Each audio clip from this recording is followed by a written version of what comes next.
Hello, everyone. Oh, I did not get that transition very well. I have a spot on my hand. I have this very odd thing. It's actually not odd, it's very common.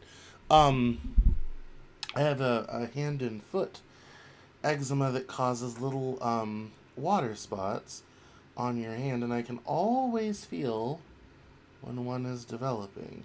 Oh, you know what I'm also missing? Although we do have plenty of light, the studio light, and that's much better. I can always feel when one is coming up, and for me, they're usually caused by stress, although sometimes it can just be caused by interacting with water too much, um, which is always fun. And I was noticing it's not there yet, but it's a coming. So, happy Monday, everyone. My name is Cameron Cowan. This is the Cameron Journal Newshour.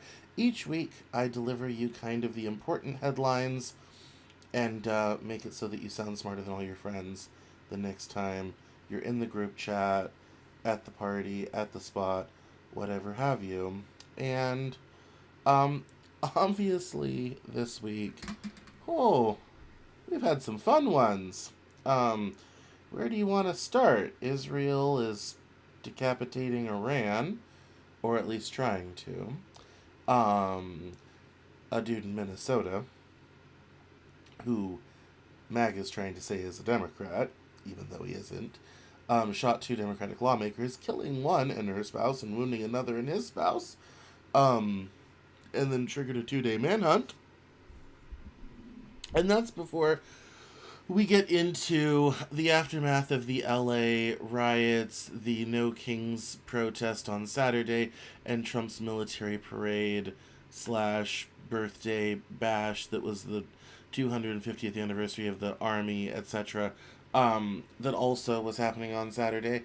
It's been busy since the last time I saw you. Although most of what I've just told you has happened in the last 72 hours. Although the Iran and Israel started on Friday. Yes, it's been a very interesting situation. There's been kind of a lot going on in the news. I do want to make sure, if you're not aware, I do have my membership, Cameron Journal Plus. If you love this journalism and support what I do, make sure to go to CameronJournal.com/subscribe and sign up for that. And thank you to all my Cameron Journal Plus subscribers. If you want the best of my work delivered to your inbox every Saturday, sometimes on Sundays, and usually on Wednesdays, then make sure to sign up for the newsletter, CameronJournal.com/newsletter. I do a big wrap-up on Saturday that gets you, it's everything. The newsletter, the news hour. It's basically, Saturday is, if you missed everything, here's everything. Sort of thing. And it's really great because I do a little bit of personal updates, 2 or 3 news stories. You get my videos. Everything's just right there for you. So it's the best thing to sign up for. And then I will usually do maybe a single article or 2 during the week. And Sunday sometimes I'll have a little bit of story time or a personal essay. So it's fun here. So do make sure to check those things. Check those things out. It's really great.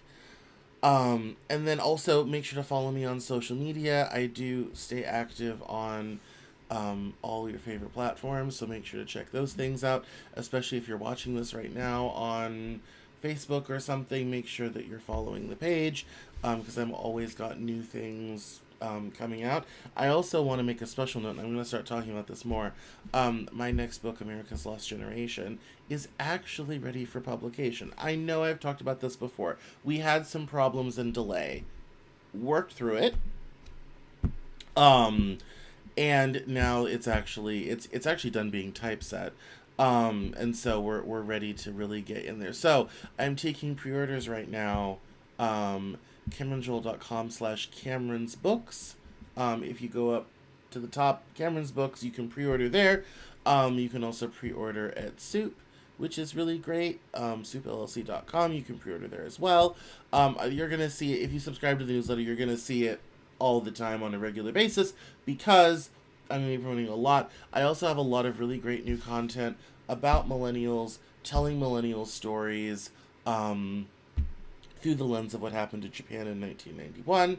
And I'm going to be doing some podcasts and some exclusive videos for video platforms as well. So that's very, very exciting. And we're really, like I said, really excited about that. Looking forward to having that book out in the world. I started writing that book around, I want to say 2020 or so. I think I started writing it during the pandemic, maybe early 2021, but I started writing it in 2020. It was actually one of about 2 different books that I started writing it then. And it's taken a long time to come out. I had to update a lot of numbers and different things along the way. But it's good. So it's a lot of fun, and it includes real data about the post-Great Financial Crisis world, real data about millennials. It also includes real live interviews from r/Lost Generation on Reddit. I was very active in that community, have been active in that community. I put out a clarion call and said, tell me your stories.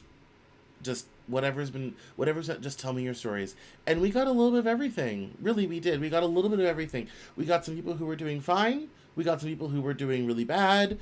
We got some people who were maybe a little bit over dramatic. Like the guy who said he didn't want to commit suicide because he had to write, and I'm kind of like, wow, slow your roll there, Phantom of the Opera. It's a very interesting, dynamic. I'd love to check in on some of these people now. Most of the accounts that sent me stories and whatnot are deleted, so I can't really check in with them 5 years on. But it would be interesting to kind of see where everyone's at, especially what's happened post-pandemic, which I get into a little bit, but not a ton. There's other better stuff for that. If you want to read me about that, go to the What the Hell's Going On collection and read Post-COVID Economics. That's where I really get into post-COVID econ. But yeah, so that's coming out soon, so make sure to check that out. Like I said, it's going to be pretty much in everything I send out from now on for a while. So it's that's coming as well. So that's a really fun, really great announcement. We're very excited about that, of course. So, with all that being said, we'll turn to the headlines, and we're going to start with Israel and Iran, of course. Here we go. Here we are. So, I have headphones on because I have a couple of videos we're going to watch today, including a very disturbing one from Peter Thiel. We'll get there. This right now, although I don't know that it's coming up, is Israel bombed the headquarters of Iran's state broadcaster, and this is the fire. That's the most latest attack. On Friday, their opening salvo was to take out most of the high command of Iran's military. Most of them are gone. It has caused chaos on the ground, and people are already trying to leave. Gas stations are running out of gas. We have an update from the New York Times. We'll read here. Israel expanded its attacks on Iran on Monday, striking the headquarters of its state television broadcaster, while anchors were live on air as the fiercest and deadliest confrontation in the history of the Israeli-Iranian conflict continued into a 4th day. Israel appears to be acting with increasing confidence, telling residents to evacuate parts of Tehran, hinting in advance that it was about to attack the state television complex, and claiming, quote, full aerial superiority, unquote, that enables it to strike at an expanding range of targets. Prime Minister Benjamin Netanyahu, in comments on Monday, even declined to rule out targeting Iran's supreme leader, Ayatollah Ali Khamenei. In Tehran, residents weighed whether to take shelter or flee the city as gas stations ran short of fuel, and internet and phone services were disrupted. Quote, "Where can 500,000 people go in a moment's notice?" asked Daniel Amin, a resident of the Zafar neighborhood. "The highways are completely blocked. We are trapped." With civilian casualties climbing on both sides, the war now seems like it'll last for weeks, not days. Early on Monday, Israel said it had attacked the headquarters of Iran's elite Quds force in Tehran, and later in the day, its military announced it was striking missile infrastructure in western Iran. The extent of any casualties or damage could not immediately be verified independently. Iran continues to return fire by launching barrages of ballistic missiles at Israel. Iranian missiles struck several Israeli cities early on Monday, killing at least 8 people, according to Israeli officials. Since Israel began attacking Iran on Friday, Israeli strikes have killed at least 224 people in Iran, according to the Iranian Health Ministry, and injured more than 1,400 people. In Israel, the government said at least 24 people had died, with roughly 600 injured. Here's what else to know. And that's not important. Here we go. Some Iranians are seeing themselves for a longer conflict and weighing how to find relative safety. Long lines of cars have packed highways heading out of the city, though many residents have no place to go. Iran is often portrayed as a dangerous rogue state whose growing nuclear program and shadowy military capabilities threaten Israel, the United States, and beyond. But attacks on Iran since the war erupted between Israel and Hamas in October 2023 have weakened the Iranian leadership and its proxy militias, and the current war with Israel shows just how compromised and weak Iranian forces really are. So obviously, for those of us who really pay attention to international news, this has been the big story. It says here the very very latest update. One was killed. The latest update from President Trump, who's at the G7 summit in Canada, said, "Quote, what a shame and waste of human life." Trump wrote, "Simply stated, Iran cannot have a nuclear weapon. I said it over and over again. Everyone should immediately evacuate Tehran." So for those of us that pay attention to international news, this is a quite shocking development, and something that is a very significant moment in the whole conversation that we've been having about this. Israel is definitely,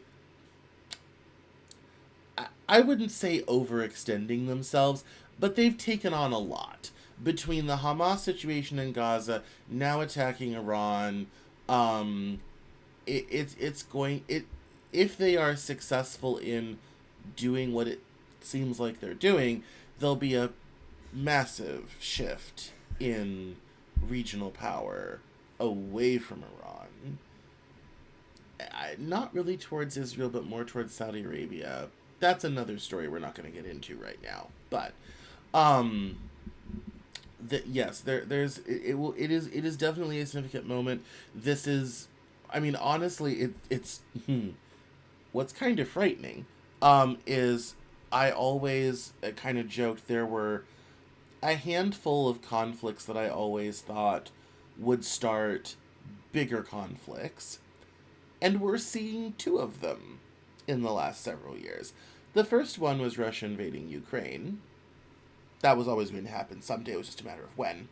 And this is the other one. Is Israel preventing Iran from getting a nuclear bomb by bombing Iran? The only one that we haven't seen so far is China trying to seize Taiwan. And I don't want to think about that one. But this is this is the state of the state of things, and it is quite frightening on the ground. It's quite chaotic on the ground.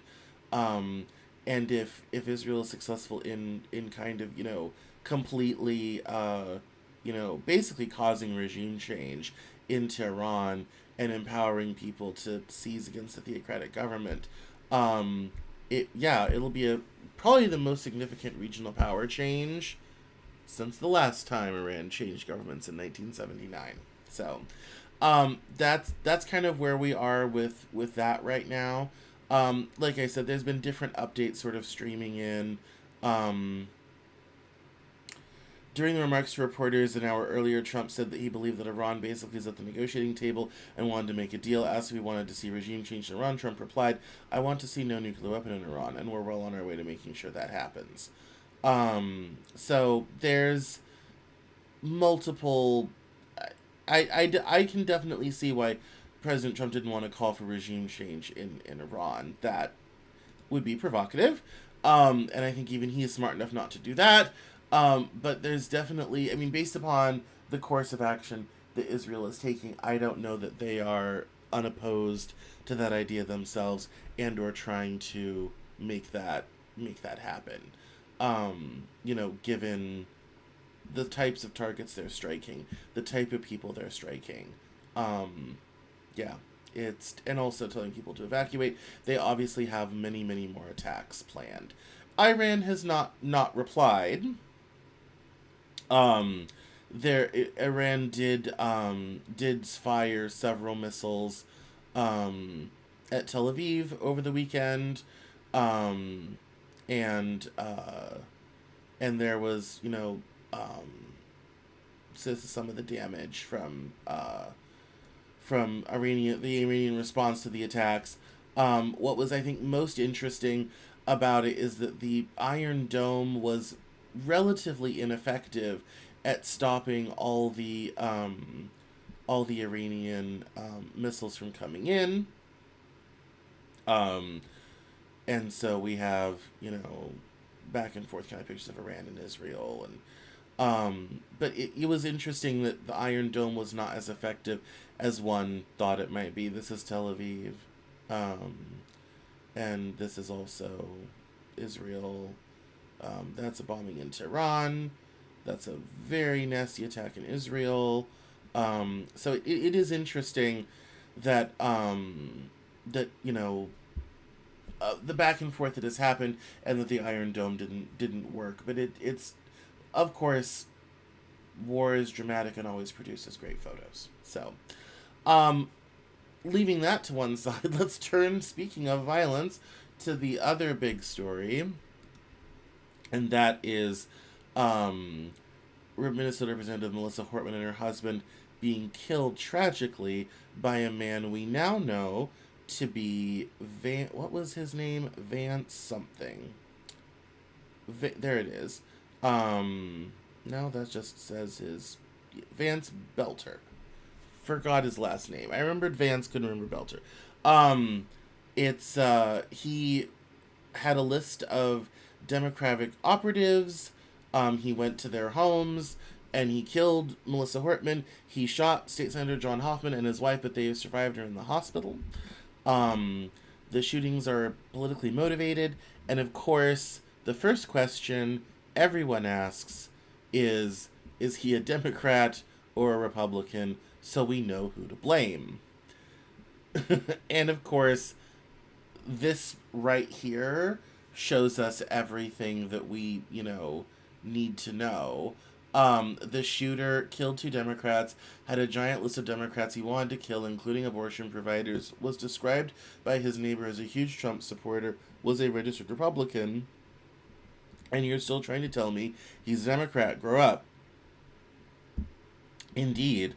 And according to his best friend, the Minnesota assassin who shot Democratic lawmakers, quote, voted for Donald Trump and was a strong Trump supporter, according to his best friend. He was a strong supporter.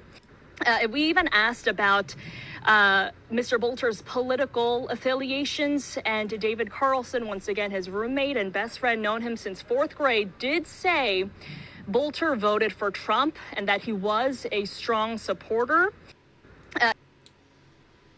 So it's the back and forth over the weekend on Twitter.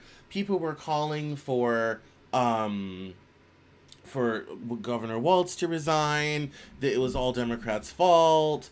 Even though that was not the case. And there's this video. He was a super big evangelical guy. There's a video of him literally right here, like literally preaching. Especially in America. Il y a des gens, particulièrement aux États-Unis. They don't know what sex they are.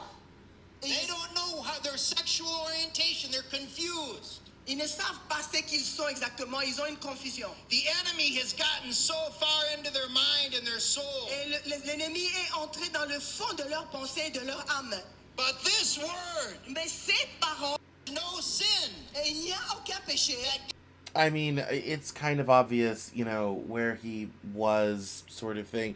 This tweet right here really represents, I think, what people were trying to to do is because one of the issues is this guy Vance Belter. I should say this first. He's on some sort of workers commission appointed by Governor Walz, and which I think was rather unpaid. I think it was a volunteer sort of thing. And this guy's kind of like, well, the governor appointed him to a commission. He can't be a Republican, and that's not true at all. And um, and so I mean, literally we have video from his roommate saying, that he was a Trump supporter, all this type of thing. Um, it's yeah, and they did capture him, and he has been charged. We have the data about that. We're gonna come back to Mike Lee in a moment. He has been charged with second-degree murder. It says one man's unthinkable actions have altered the state of Minnesota. Governor Tim Walz said at a news conference on Sunday night. The suspect was charged with 2 counts of second-degree murder and 2 counts of attempted second-degree murder, according to a criminal complaint obtained by the New York Times. And so Mr. Bolter and his wife run a private security company that promotes the use of SUVs similar to those used by police departments, according to its website. The couple also appears to have run a religious nonprofit. According to the suspect's friend, he opposed abortion and supported President Trump, and he had previously served on the state workforce development board with Mr. Hoffman. There we go. Now, that's the facts of the case. Now let's talk about narrative. Because you know me, news is a narrative, that's why we call it a story. This is how he showed up at the state reps' houses. In this mask, with this gear, he had a private security company sort of thing. And so he had all this gear available, and he kind of wore this mask. And this is what the spin has been. This is what happens when Marxists don't get their way. One, we have very few actual Marxists in this country. Second of all, Mike Lee is obviously hopping on this for attention. And 2, this guy was not a Democrat. He was a Republican. And even if he wasn't a registered Republican, he at least held values that align far more with the Republican Party than the Democrat Party, based upon some of the videos that we've already seen. That's fine. And no criticism about that, all this sort of thing. He could have continued on being that way. He didn't have to shoot anybody, but it's quite obvious he became aware of Hoffman through his work on the state workforce board. And I think, it's probably a bipartisan move for Governor Walz to appoint the best people, not necessarily those just who were aligned with him ideologically. That happens in state government all the time. All the time. Because state governments actually have to get stuff done. And sometimes getting a job done at the state level doesn't perfectly align with red and blue politics. So there's more crossover at the state level than at the national level. And we should always remember that. But this is the type of narrative the right wing spent all weekend building. This is what happens when Marxists don't get their way. And let's also not forget, Mike Lee is just an asshole. Okay? You don't need to know about who he is. He's an asshole. And people, and obviously, people have replied and, and are, really happy, some are very agreeing to be kind of like, yeah, they're, violent and sort of thing and whatnot, and kind of going along with this narrative. But the unfortunate reality is, given his, the narrative around him, his political proclivities, the videos that are coming out, all this type of thing, it's quite obvious where his political leanings really lay. It would be unusual for another Democrat to target Democrat legislators. And kind of on top of that end of things, he had a manifesto. He had other people, including abortion providers. Most Democrats are not going to go after abortion providers. Sorry, they're not. It's quite obvious that he had a political grudge and he wanted to take it out. But here's the great thing. He didn't kill himself. There's going to be an investigation and a trial, and we're going to be able to hear from this guy in living technicolor to find out just what was going on in his brain. So, it'll be a quite interesting interesting thing. Um, and so the investigation will be interesting. Obviously, the story is going to continue to develop over time. I kind of had the whole just kind of tweet situation up here because there was just so much stuff that was going on and so many things that had gone back and forth. And Melissa Hortman had been a former Speaker of the Minnesota House. This has now also caused them to have a majority problem because they only had a 1 seat Republican majority in the Minnesota State House. That's gonna be a whole mess. Um, sort of thing. So, a video from the last poor woman who was shot for serving in government, and her husband, the astronaut. Um, it's obviously they know more than anything how awful this moment is for the families and whatnot. So, and like I said, letters of support pouring in, and yeah, it's been quite a shit show. Um, and it says, "Oh, Belter's wife was found detained in Onamia, Minnesota this morning. I've been told a large amount of cash and passports were found with her. It's also believed Belter withdrew money from a bank after the shootings as the manhunt continues." So, he was trying to escape, but he did not escape. He was apprehended, and that was a good thing. But remember, this Republican voting, Trump supporting, anti abortion evangelical is a Marxist. Screw you, Mike Lee, and your dumb narrative. Like, if you're going to perform it, at least try to make it right. So, in the midst of a manhunt and murdered state legislators, we had on Saturday the U.S. Army celebration for 250 years of the U.S. Army. They were founded in 1775. We had that. This is a picture by J.D. Vance. The crowd was, well, everyone likes to talk about crowd sizes because Trump likes to talk about crowd sizes.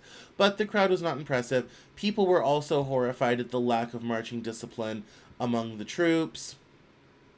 I should point out that although this ended up corresponding with President Trump's birthday and he kind of made it all about him, this 250-year anniversary Army parade was actually planned last year. So that was already in place. Trump co-opted it because he never thinks of anything himself. He co-opted it to make it about himself, as he does, as he would. And obviously there's been a lot of back and forth between people on the right saying no one went to the No Kings protest and people on the left saying no one went to Trump's thing. Well, it honestly, the weather wasn't that good this weekend. No one was out. So we see here a rather sparse crowd and J.D. Vance's lovely children, God bless them, here, and some military equipment and some ceremonial stuff happening. Then also for, is this the other? No. And then the No Kings protest, there was pictures from around the country. I've seen reports of anywhere between 8 to 11 million people nationwide. But I saved this particular tweet because this is, I think, really crystallizes the difference between the differences of perspective and narrative around authoritarianism and tyranny and how much the pandemic really broke people in this country. Here we have: no kings but put your mask on. No kings but lock us down. No kings but I'm firing you for not vaccinating. No kings but you can't go outside. No kings but we don't accept your exemption. No kings but you need 12,380 boosters.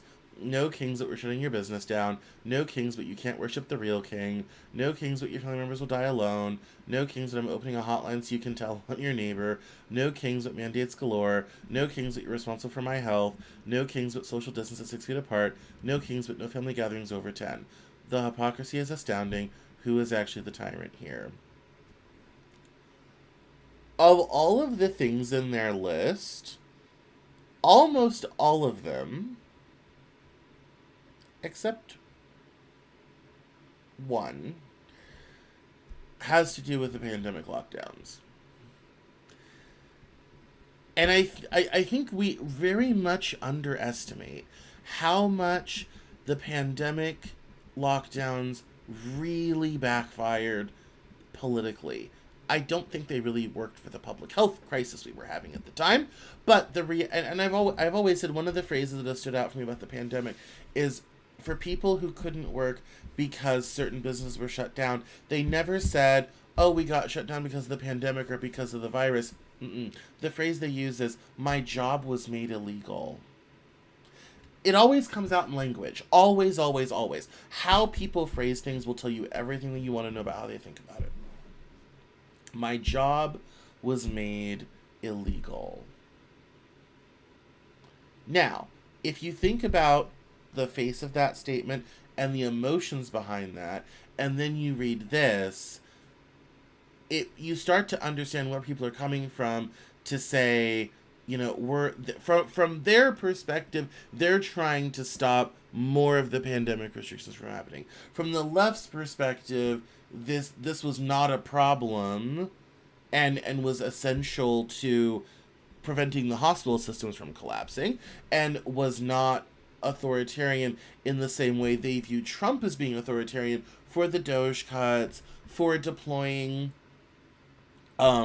troops in Los Angeles to restore order, all this sort of thing, and kind of militarizing the country. And I have a story from the New Yorker about that.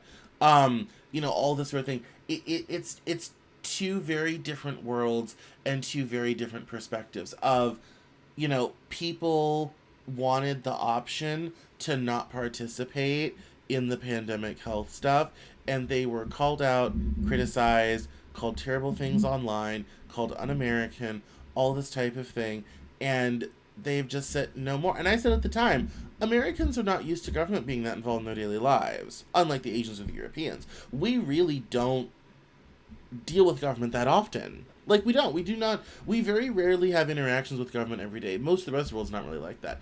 But we don't really interact with the government every day. And so people were really shocked by, what do you mean I can't go to work? What do you mean I can't make money? What do you mean I can't operate my business? What do you mean I'm going to lose everything because of a virus?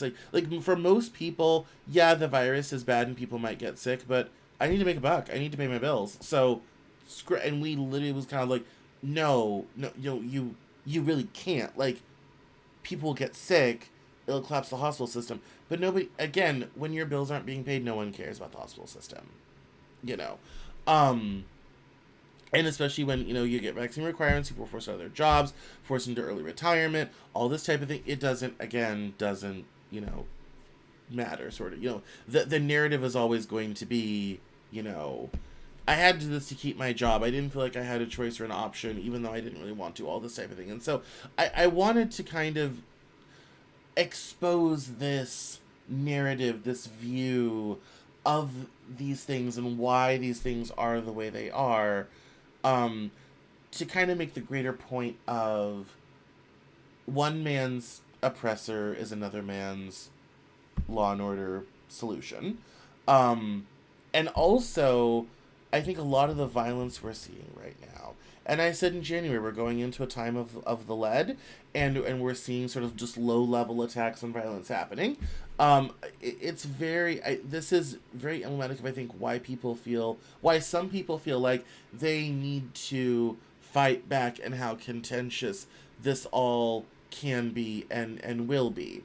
And that's where we turn to this lovely column from the New Yorker from Saturday by Robin Wright, and she talks about the kind of the feeling in Washington. And it says here, America today is distinctly ununited. Activists from an array of causes have coalesced behind the No Kings movement, which rejects authoritarianism, billionaire-first politics, and the militarization of our democracy. It is orchestrating almost 2,000 Day of Defiance rallies from coast to coast to coincide with Trump's parade. On Instagram, the group wrote, quote, "The wannabe dictator wants a party? Well, then let's show him some love in every location that Trump is in, because in America we have no kings." The president has since threatened to deploy, quote, "very heavy force," unquote, against demonstrators. They, quote, "hate our country," unquote, he said this week. The organizers are preparing for millions of people to turn out, which may end up dwarfing the spectacle in Washington. Trump's regime has broken so many laws, threatened so many people, and ruined or damaged so many institutions that it's no longer legitimate. David Blight, a historian at Yale and Pulitzer Prize-winning expert on Civil War, told me this week, quote, as a society, we have to take back our government. Yes, this means mass protest and a challenge to power that we have not seen since the 60s, unquote.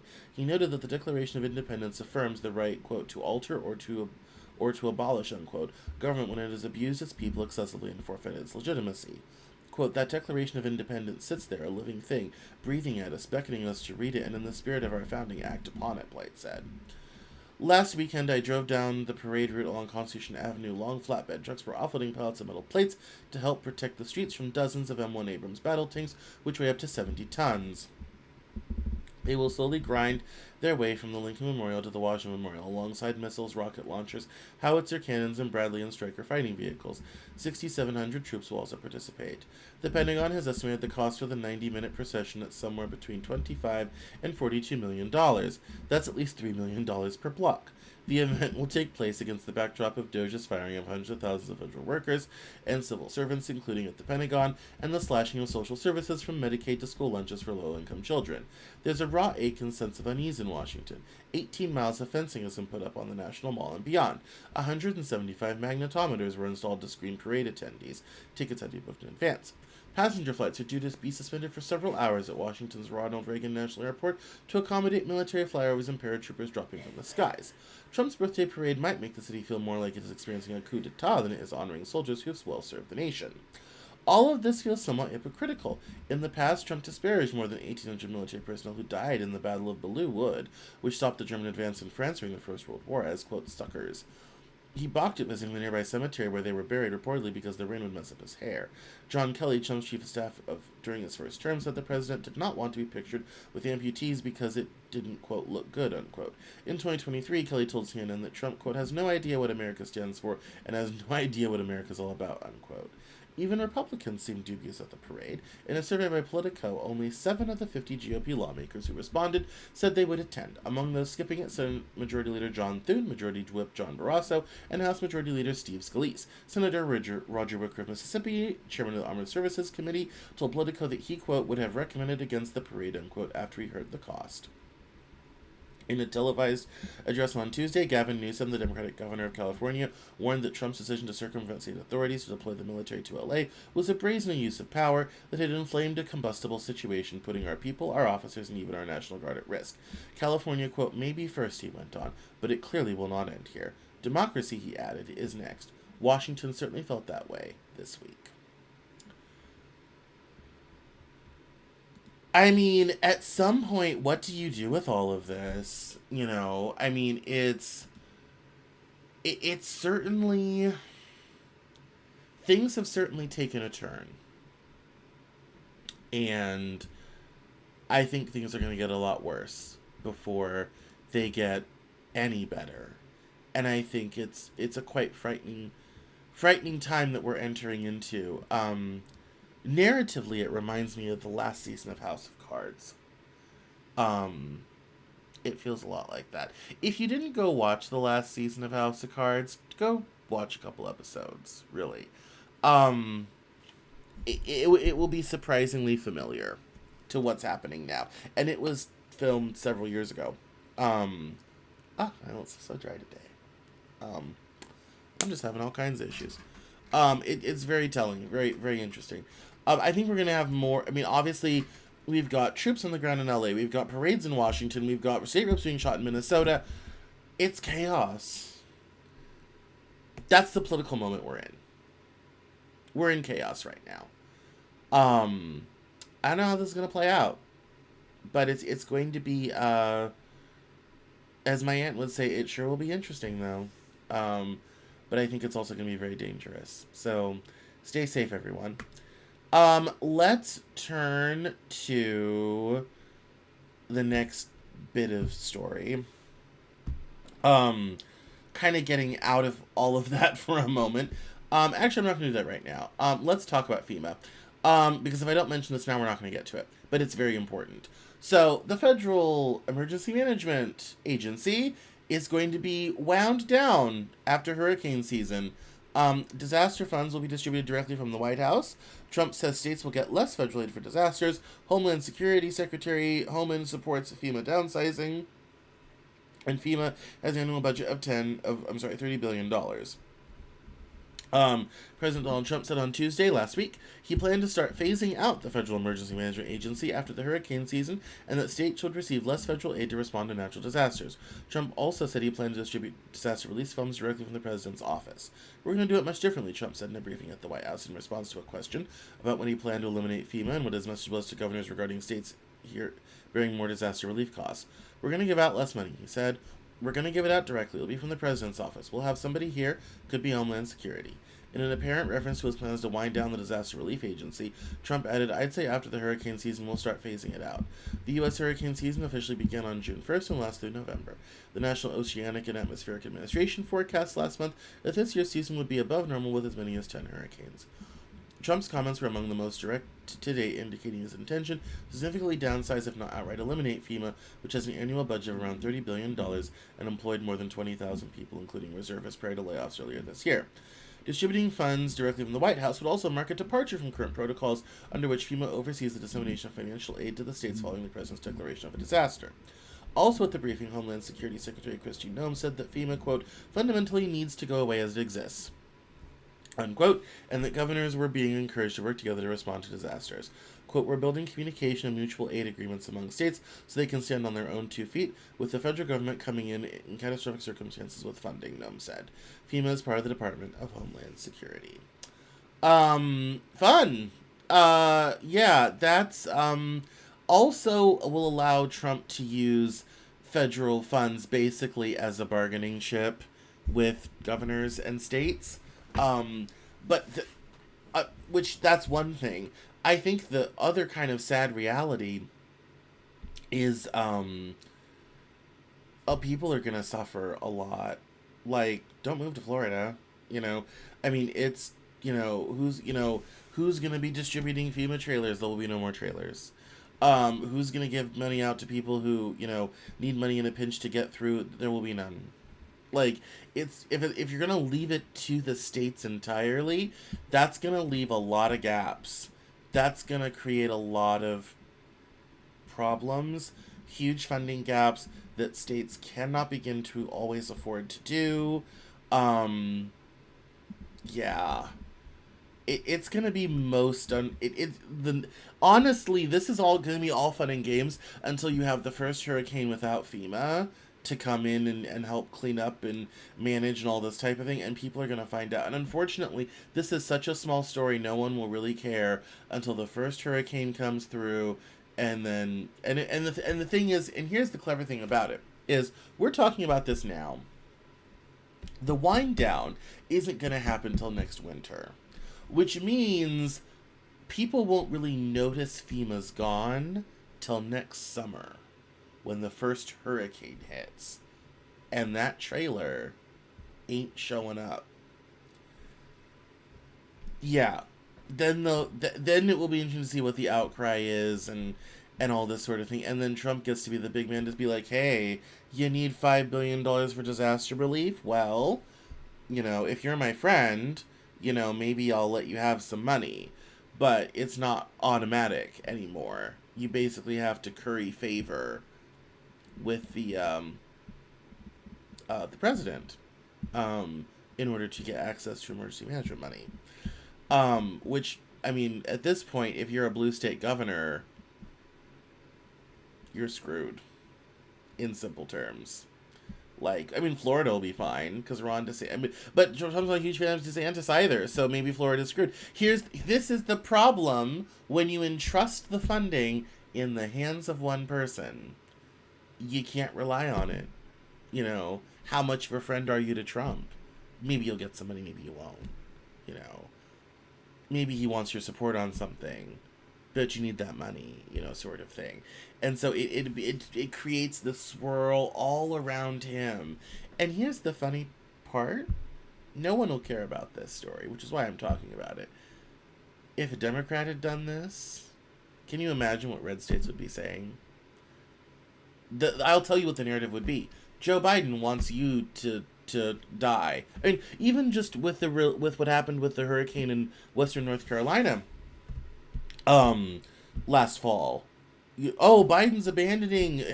Kamala Harris isn't here. They've given up. They're not helping you because you live in a red state. That's already the narrative.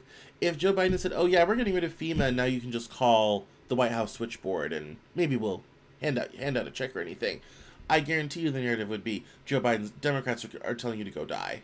The next time a hurricane comes, the next time a disaster comes, Democrats are telling you to go die. That's what the narrative would be. It would be straight to go die. Sort of thing. So it's yeah, it's not a good thing. It's a quite unfortunate situation, and the reality is there's just going to be fewer resources available, especially given, a lot of these people are very specialized. There's big agencies, facilities, there's, command and control centers, equipment, all this type of thing, and all that is going to be gone. Who knows where all that will go, how it will be deployed, who will be in charge of that. It's almost like we should have an agency for it. Maybe we'll call it the Federal Emergency Management Agency.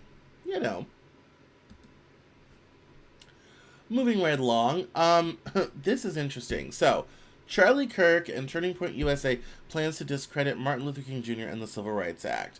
I had forgotten that this was in my bookmarks. And this is from a long time ago. And it was a story from Wired that I found today, and I realized I hadn't really ever talked about it. But it was an interesting okay, it's paywalled. It's an interesting thing because to some degree we've kind of started seeing the manifestation of this, particularly in some certain online spaces, about people really wanting to repeal the Civil Rights Act,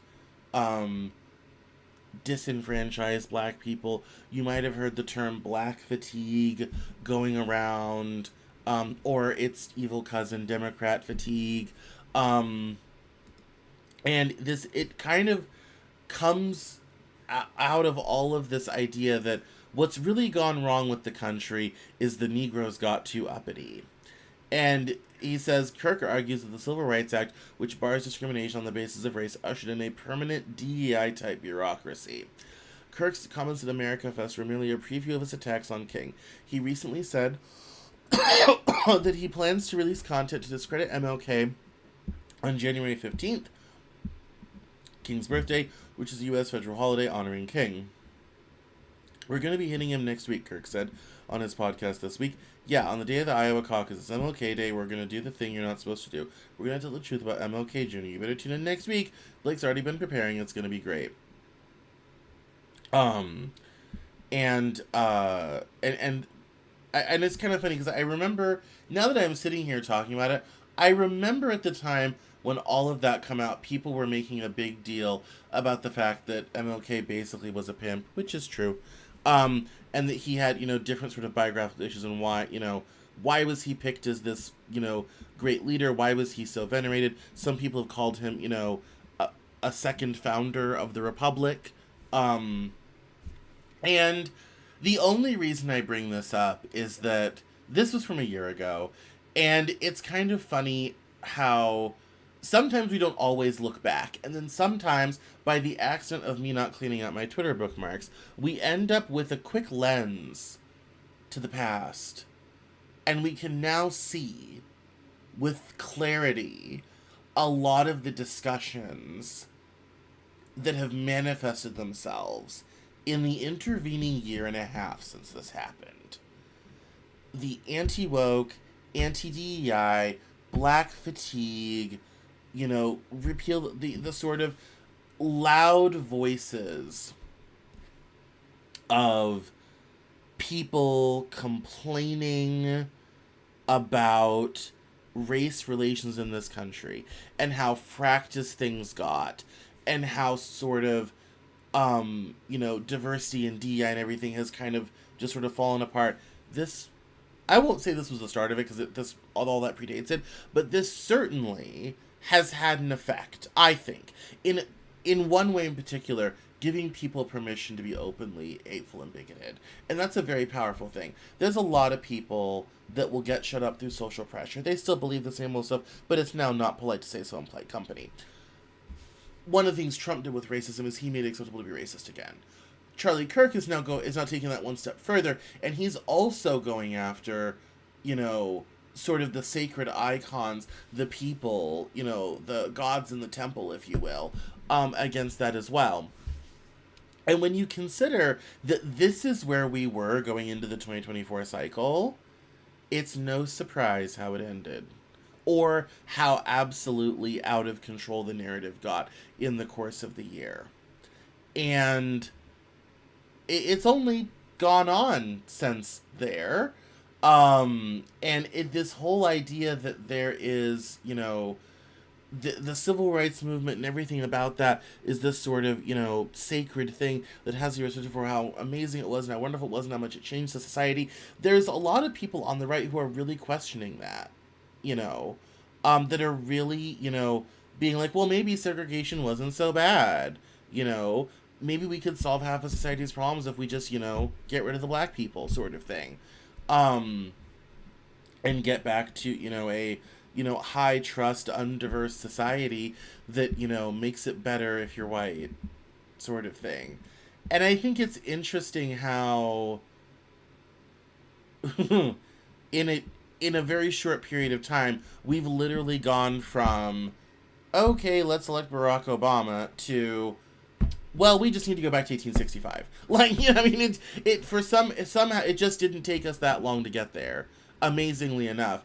And the more people that come out and talk like this, not that they shouldn't, they have free speech, but the more the narrative is out there, I'm amazed by the number of people who are sort of quietly, reservedly, without drawing attention to themselves, are coming along and being like, yeah, man, I agree with you too. I think that's interesting. I think that's telling about where we are as a people. I think it's quite sad too. But speaking of this very problem, I put these two stories together for a reason. Speaking of where we are on this, this little graphic has been floating around Twitter. And it comes from a study in do we know where it's from? Oh, Horizon Europe. Oh, it's funded by Horizon Europe. I guess we don't know where it's from. But this graphic has been floating around from these three people who said attitude networks as intergroup realities, using network modeling to research attitude identity relationships in polarized political contexts. And the abstract is they were basically studying what kind of binds people together and how close are their beliefs versus how far apart they are. And so what they did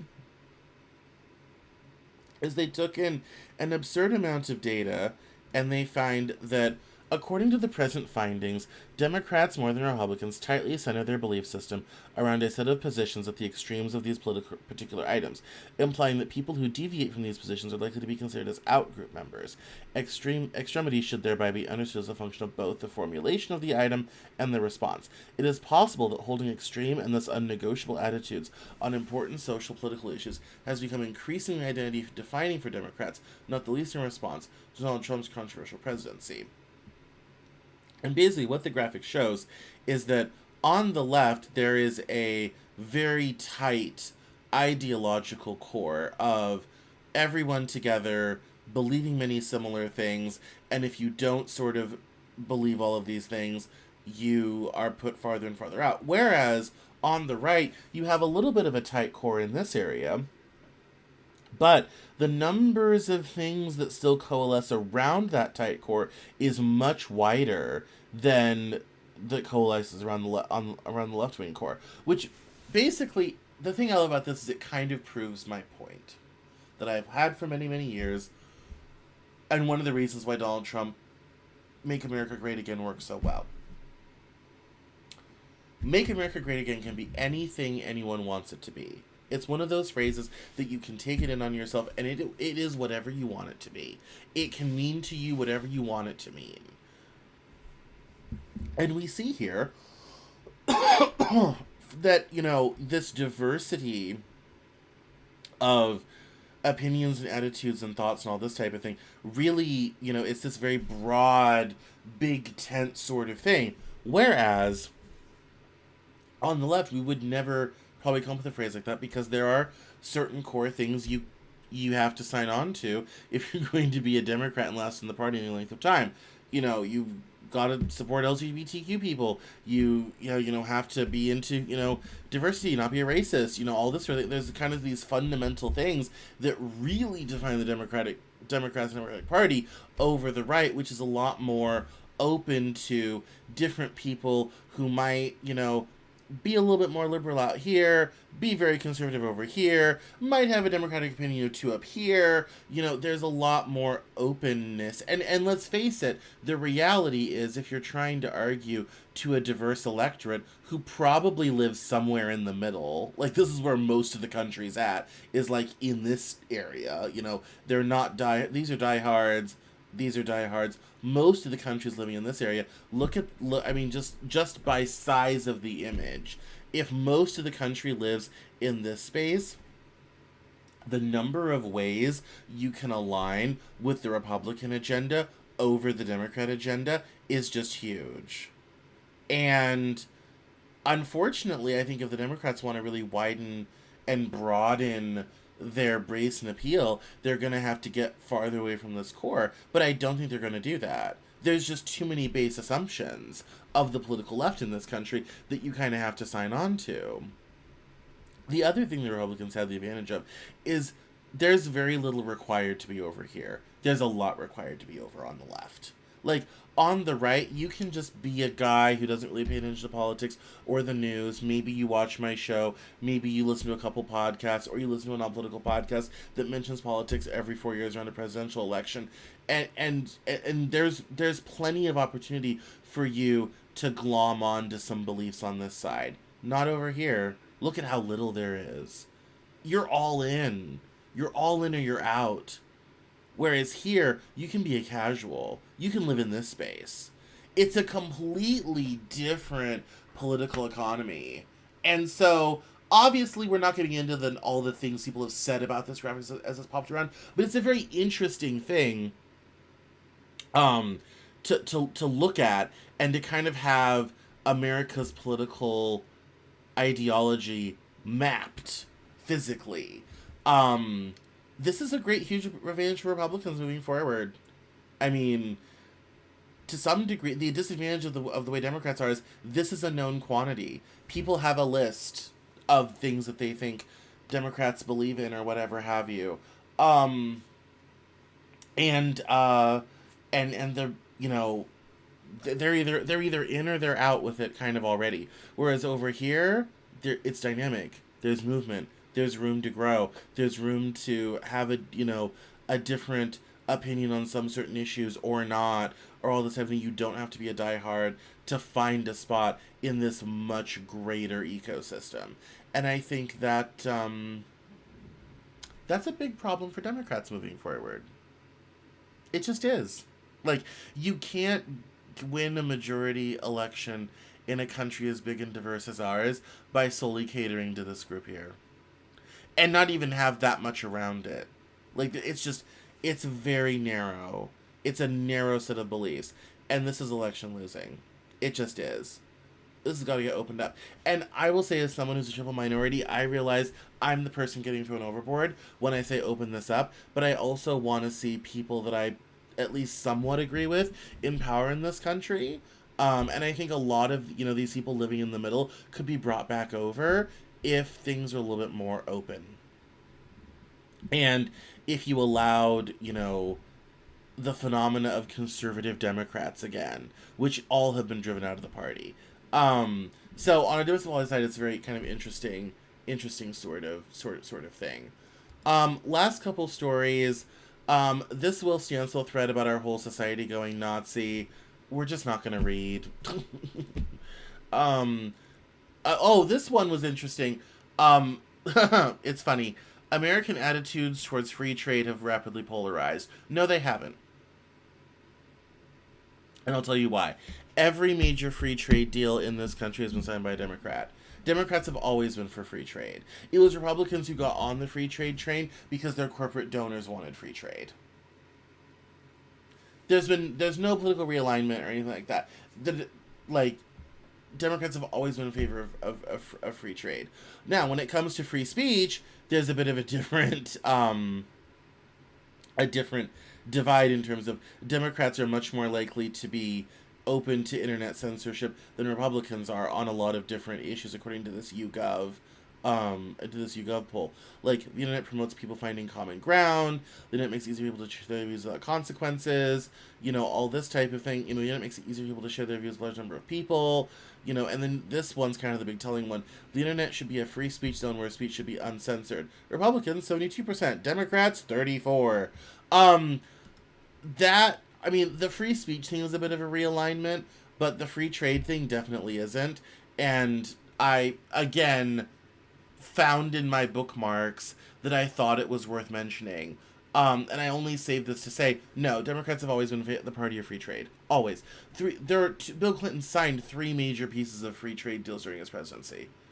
No, Obama was going to sign the Trans-Pacific Partnership, and people in the party activated, lobbied, and got him to pull out of it. But he was fully on board.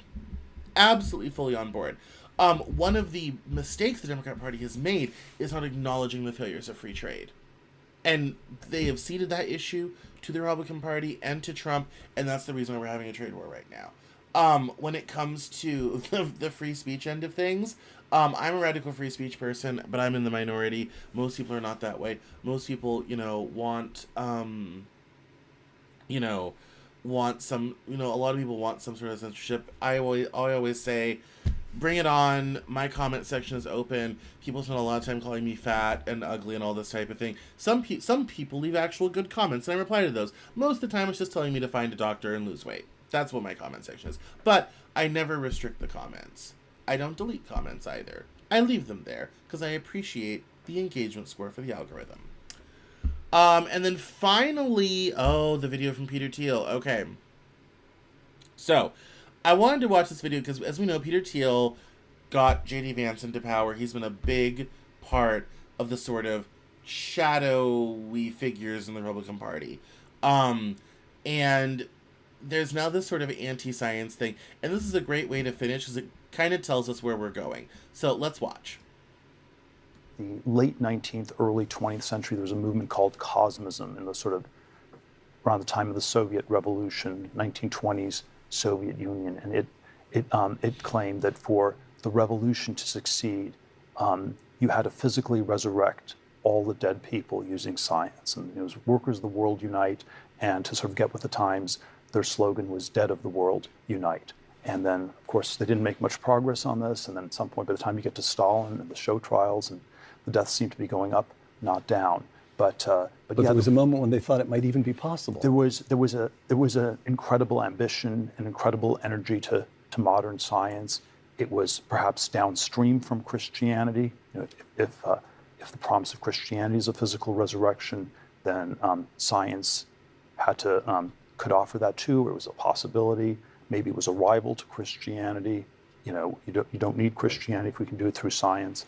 And then there is a strange way that the project, in many dimensions, feels very exhausted, even though, of course, people still genuflect to science. They believe in science with a capital S, but the ambition has been really beaten out.